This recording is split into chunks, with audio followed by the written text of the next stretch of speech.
अरबी समुद्राकडून वेगानं हवा महाराष्ट्राच्या दिशेने येत आहे. इतकंच नाही, दिल्ली आणि उत्तरेकडून देखील हवा महाराष्ट्राच्या दिशेने येत आहे.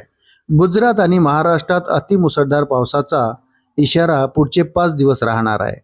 भारतात 2 ठिकाणी सायक्लोनिक सर्क्युलेशन तयार झाले आहे. दोन्ही उत्तरेकडे आहेत.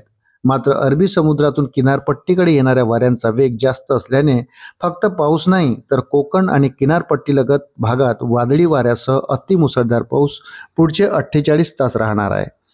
महाराष्ट्रात पालघर, ठाणे, मुंबई उपनगर, रायगड, रत्नागिरीमध्ये 70 ते 75 किलोमीटर ताशी वेगाने वाहणारे वारे असून विजांच्या कडकडाटासह अतिमुसळधार पाऊस होईल. या कालावधीत किनारपट्टी आणि समुद्रकिनारी न जाण्याचं आवाहन प्रशासनाकडून करण्यात आलं आहे. पुण्यात आज रेड अलर्ट देण्यात आला आहे. मुंबई, ठाणे, नवी मुंबई आणि उपनगरात अनेक ठिकाणी अतिमुसळधार पाऊस सुरू आहे. पहाटेपासून वादळी वारे आणि पावसाने जोर धरला आहे. त्यामुळे नागरिकांनी छत्री, रेनकोट घेऊनच घराबाहेर पडावं. मुसळधार पावसामुळे वाहतूक धीम्या गतीने सुरू आहे. मराठवाडा वगळता महाराष्ट्रात बऱ्यापैकी सगळीकडे पाऊस राहणार आहे. महाराष्ट्रात जुलै अखेरीस मान्सून पुन्हा गायब होण्याची शक्यता आहे.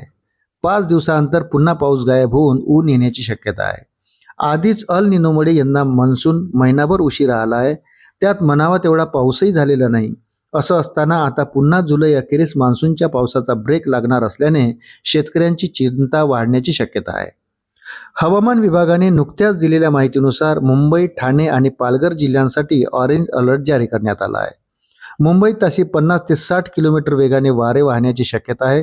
त्याच पार्श्वभूमीवर नागरिकांनी स्वतः अलर्ट राहण्याचे प्रशासनाकडून आवाहन करण्यात आले आहे. अशाच नवनवीन अपडेटसाठी व्हिडिओला लाईक आणि चॅनलला सबस्क्राईब जरूर करा. धन्यवाद.